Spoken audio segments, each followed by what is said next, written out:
The Sunday before Memorial Day in 2024, there was a bunch of chairs set up at Central Park in Huntington Beach. And from far away, they looked good. But as we were walking the dog, we get Sunday off before Memorial Day. So we took the dog for a walk, Ringo. And as we got closer to the chairs, there was a kind of an amphitheater. All these chairs were on the grass. But I kind of noticed they weren't really that straight. They were kind of crooked. And it's not how OCBC would do it. And it really kind of, I wanted to go straighten them. I had an urge to, but it was like 200 or 300 chairs. And Linda said, let it go. You know, you're not in the Hondo, just let it go. But it's been bugging me ever since I saw that. It was very higgledy-piggledy. You know, and this is for Memorial Day. I mean, you could make an argument this is a very important day in our culture. It's for remembering those who have passed. And the chairs weren't even straight for the concert. And then in 2025 of this year, at Hanamatsuri Festival, we have to get tables and chairs out for the displays and for the book sale. And I don't know, we didn't have as many tables as we thought we had, and we weren't sure who had priority over which tables, and we weren't sure what chairs to use. And somebody said, Sensei, you really need to give a talk on tables and chairs. And I thought, you know, you're right. I think that's something the Sangha is really begging for, and it'd be really interesting if we had a 20-minute talk on the importance of tables and chairs in Buddhism. So I've invented a koan. It's called the 10,000 Chair Koan. It's very famous in Japan. And koans aren't really spiritual riddles. A scholar said they're pedagogical. They're a teaching aid.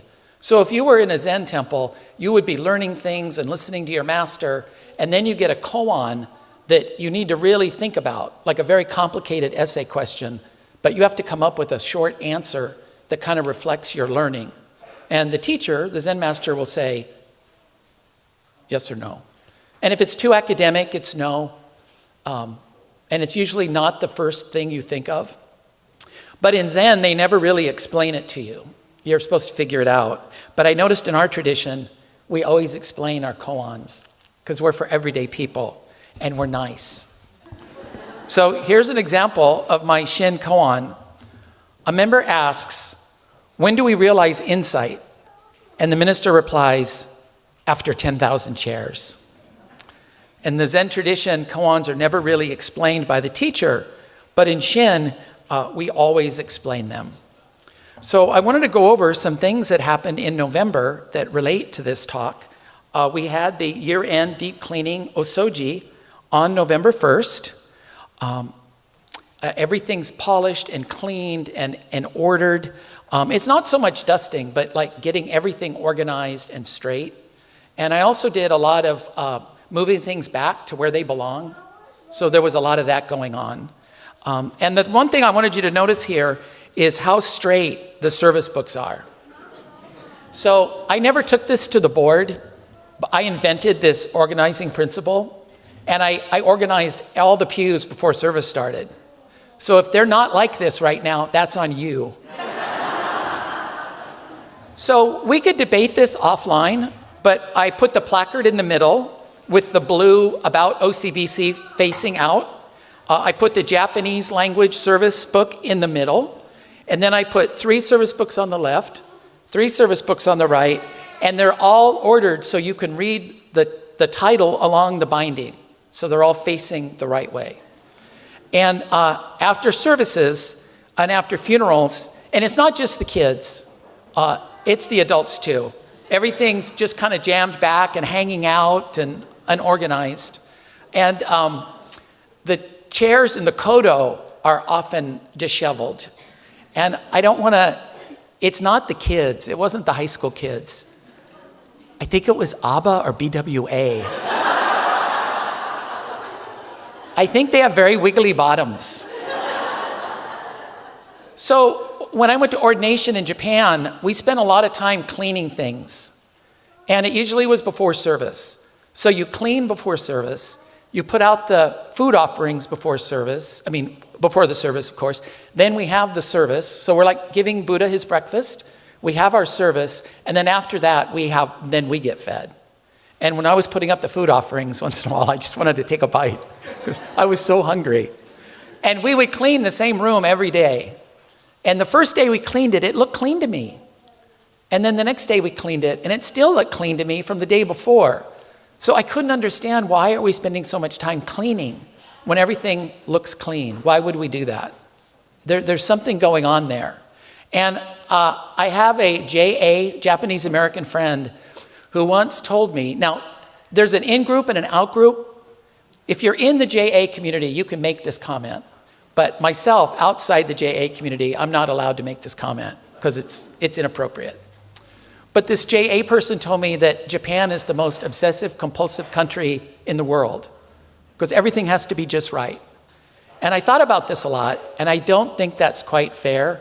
And somebody teased me about being obsessive compulsive this morning as I was ordering the service books.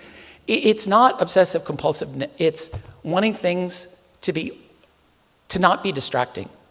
You don't want to be distracted. You want everything right. So when then you sit down, you completely focus on the Dharma. And when I first started coming to OCBC, I don't know if this was my imagination, but I think maybe somebody fixed it because I complained.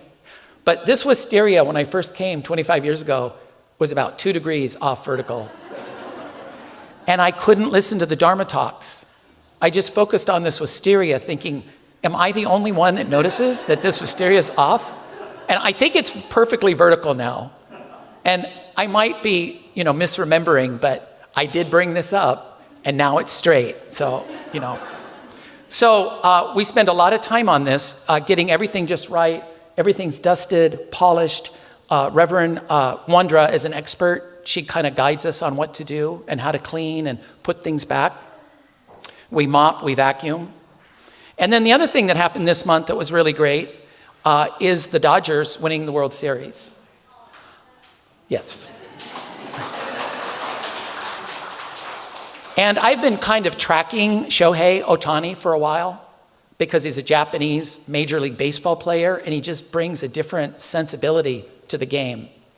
And I listen to talk radio, sports talk, and they're legitimately now talking about Shohei as being better than Babe Ruth.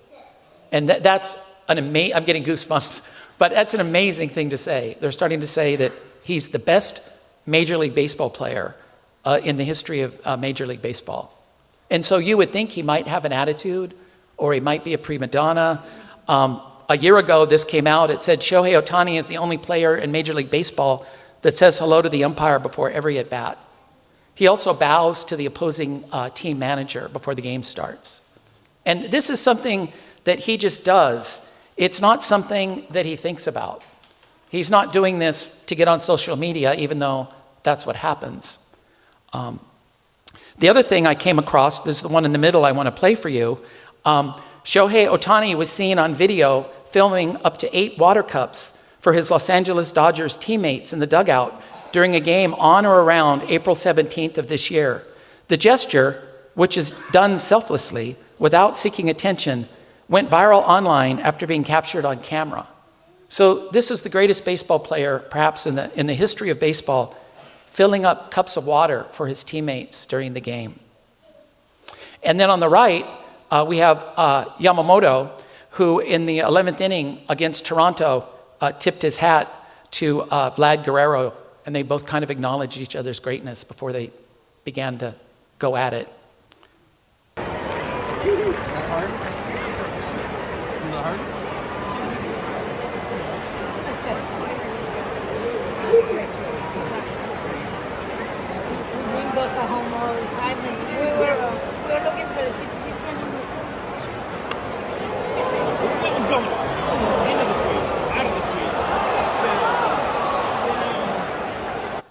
So this was all over Facebook, Instagram. I was just amazed that he's so aware, and he's so considerate, and he's so mindful. So I was preparing this talk for over a year. This is the chairs at Huntington Beach Central Park. It's kind of hard to tell from this picture, but they weren't straight vertically or horizontally. The rows were bad and the columns were bad. And I think it's because I've been here 25 years. You just take the care that an event deserves and you show it respect, in a sense, by how you lay out the chairs. It's all important. And I wanted to show you this. These are the chairs in the social hall. I make sure they're stacked 5 high all the way across. And this is how we have it in the BEC or Digital Media Center room up on the 3rd floor of the social hall. Everything's organized, everything has a place, and everything is in its place. So prior to services, we always set up and organize all the chairs. We carry in more needed chairs, or we put away the extra ones. Then we make sure they all line up horizontally in rows and vertically in columns. This is especially true in our kodo.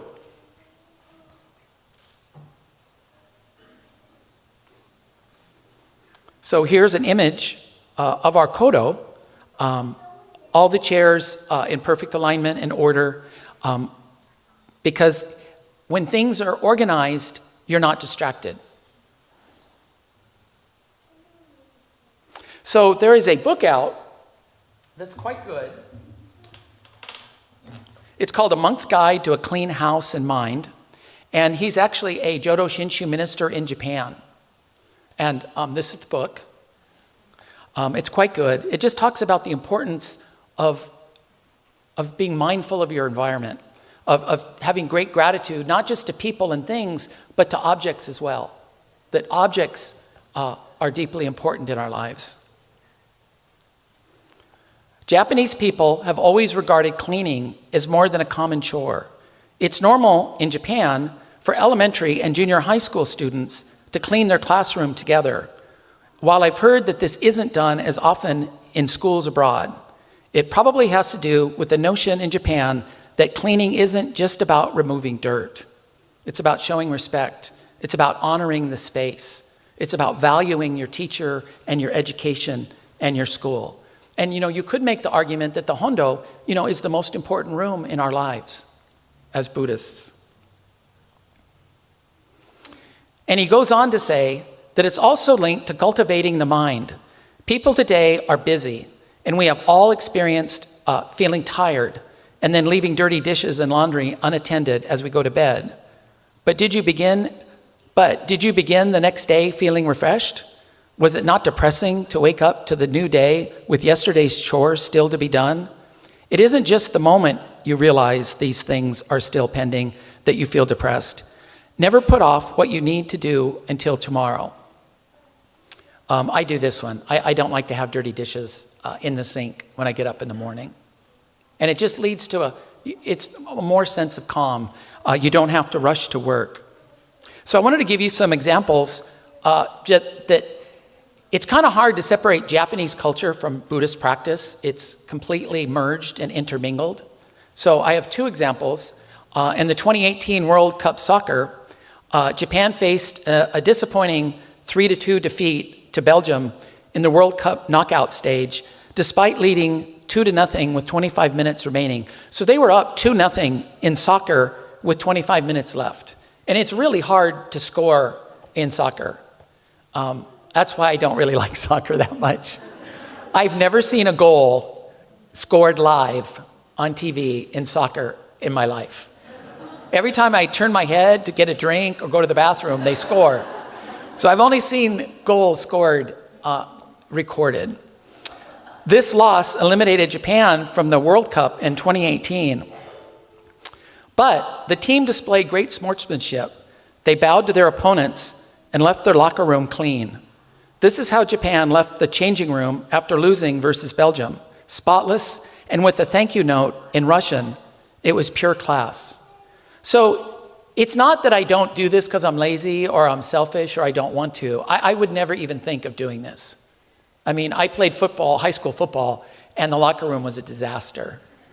It just wasn't, it's not in our consciousness. It's not something we're even aware of. It's not even like a possibility. So in 2022, known worldwide for maintaining the highest level of hygienically infused lifestyle and civic sense, hundreds of Japanese football fans exhibited another fine and live example of it during the FIFA World Cup at Qatar in 2022 stadium on Sunday. Japanese football fans win hearts by cleaning the stadium trash during World Cup 2022. Japanese fans cleaned Qatar Stadium, so after the game is over, they cleaned up the stadium. And when I go to movie theaters, I mean, the floor is covered in juju beads, right? And Snickers bars and popcorn. This is something that's just a very mindful practice that's kind of inherent within the culture. And I want to tell you another true story, but I don't have a picture of it. When I was in Japan for ordination, before we started going into the training hall, I saw somebody walking their dog, like I do with Ringo, and the dog stopped. So there was cement everywhere, and the dog stopped over a grate. It was an open grate. And the dog stopped, and he peed, and it went down the grate into the sewer. I mean, he didn't pee on the cement. The dog went to the drain, peed in the drain. And then, I'm not kidding you, I was like in shock. Because what my dog does is, he's housebroken, I've told you, but he goes out the dog door and he pees 6 inches from the door. So it really is irritating. Like, technically he's peeing outside, but only by like 6 inches. So this dog peed, and he looked over his shoulder, and he did that little leg kick in the back, and he looked at me like, that's right. That's how we do it in Japan. And I was like, I couldn't believe it. I mean it. The dog, they pee in the grates. They don't pee on the grass. They don't pee on the cement. They don't pee on the asphalt. It was unbelievable. So I was going to show you a bunch of examples of mindfulness on my part, but a couple weeks ago, we closed the double kodo doors, the big heavy brown kodo doors, and this was on the door. Now, 25 years ago, I either wouldn't have noticed it or I would have killed it. But you know what this is? It's a praying mantis. But you know what they're called when they're at a Buddhist temple? They're called gashoing mantises. That was my best dad joke. They're called gashoing mantises. So anyway, I've never seen one before in person. I didn't know they lived in California, but this was like an amazing thing. And he got a little bit scared, and he hung his leg over the door frame, and we would have mushed him if we would have just closed the door. So I very gently, very slowly nudged him over, and we closed the door, and it was really a wonderful experience. And then when we had our Eitaikyo service, Sensei, I think, quoted Brian Fudamoto without his permission. I asked Brian if I could tell a Brian Fudamoto story, and his eyes lit up. So if you notice the one on the right, that's the standard protocol. This is the way we do it at OCBC. This is perfect. If it doesn't look like this, you got to do something. So we were in a meeting or a seminar, and Brian Fudamoto, our president, sat next to me. And it looked like the one on the left. And I watched him. And he sat down, and he's looking around. And then I was watching him. He kind of noticed the service books. And then he started looking at the service books. And I'm thinking, do it. You got to do it. It was like an experiment. Like, is this going to drive him crazy? And is he going to fix it? Or is he going to let it go? And it only took him about 2 or 3 minutes. And he reached over, and he organized it so from the left, it went to the right. And I just thought, this is going to be the talk. This is a great talk. So this is just very natural. I don't think Brian realized he did it, but it wasn't right. It didn't look cared for. It looked disheveled and underappreciated. Now I want to show you another one. This is very hard. When we did the Osoji in 2024, we didn't put things back the way we're supposed to, and I never noticed it. And Michael Endo is the bishop's assistant. Michael Endo is head of etiquette. I've told you this story. When I was preparing to become a minister, I was in my MA robes, and right before service, I had to go to the restroom. So I ran into the restroom to go to the restroom. And he was in there too, and he was washing his hands, and I was using a urinal, and he looked over at me like, and I thought, being a minister is so hard. Like, am I peeing wrong or something? Like what now? What am I doing now? And so we got out of the restroom, and he said, you never go into the restroom wearing your robes. You never technically go into the restroom with a nenju, right? Out of respect and cleanliness, you just never do that. And so when you come from a different culture, I think people have to tell you these things because it's not inherent. So there's something wrong with this picture. And when Michael walked in, he immediately saw it. And after he told me what was wrong, I still couldn't see it. So look at the candle holders. The one on the left is in the kodo, and it's kind of a cylindrical candle holder. And the one on the right is kind of round and squat. Do you see it? Well, if you look at the vases on the left that are in the kodo, they're squat. They're not tall. They're not contemporary. They're traditional looking. And if you look on the right in the hondo, those are contemporary looking cylindrical vases. So what we had done is we took everything off the kodo and the hondo altars, and we cleaned them up, and then we kind of just put them back without thinking. But we have the vases reversed. We had the kodo ones in the hondo and the hondo ones in the kodo. And he walked in here and he immediately saw it. And I'd been staring at it for months, and I never noticed. So this is the right way. So I didn't even realize the kodo has kind of a contemporary ritual elements, and while the hondo has a bit more traditional ritual elements. So I think this just comes natural to Michael. There's also a kodo at the Jodo Shinshu Center, and kodo can mean a multi-purpose hall.